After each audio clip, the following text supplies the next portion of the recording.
ছেলেটা বড় হয়েছে, আমি বাবা বেঁচে আছি, কোথায় বিয়ে দেবো, কার সাথে বিয়ে দেবো, সে চিন্তাটা আমি করি। আমার সঙ্গে কোনো আলোচনা নেই। কাল রাত্রে হঠাৎ ফোন করে বলতেছে, বাবা আমাদের বিয়ে হয়ে গেছে, আমি নতুন বউ নিয়ে বাড়ি যাচ্ছি, তুই বিয়ের আয়োজন কর।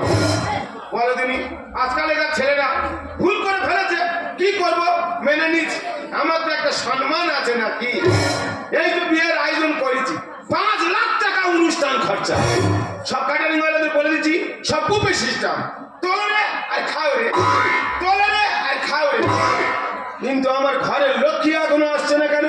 লক্ষ্মী মানে বুঝতে পারি, নতুন বৌমা আসবে, নতুন বৌমার মুখ দেখবো বলে 1 কিলো ওজনের সোনার বালা করি, 1 কিলো ওজনের সোনার হার করি, 5 ওজনের কানের দুল করি, 2.5 কিলো সোনার গহনা নিয়ে বসে আছি। আমার ঘরের লক্ষ্মী ঠাকুর আছে গো।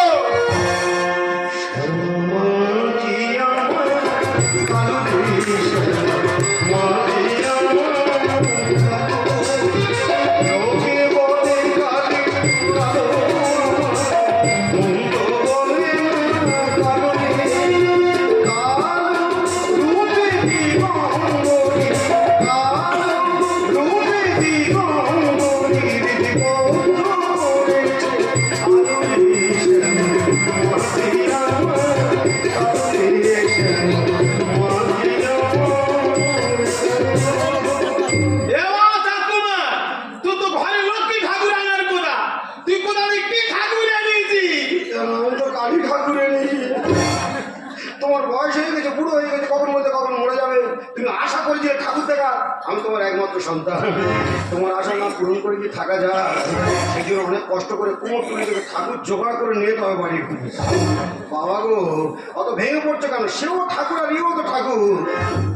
চলো মা, যোগ মায়া, আজ থেকে তোমার সব দায়িত্ব আমার, টুকটুক করে ভেতরের দিকে চলো।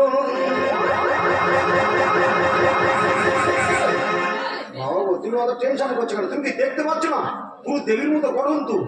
হ্যাঁ, চোখ দেখেছো মা মনসা, আর কান দেখেছো মা শীতলা, আর কালার পুরো মা কালী, শুধু গয়না কাটে একটু খামতি আছে। আর নতুন বউবার মুখ দেখে বলে কি গয়নাটা তৈরি করছো, তাড়াতাড়ি গয়নাটা দিয়ে প্রতিমাটা ভালো করে সাজিয়ে দাও। আমি পাড়ার লোকজনের একটু দেখিয়ে আনি কি মেয়েটা বিয়ে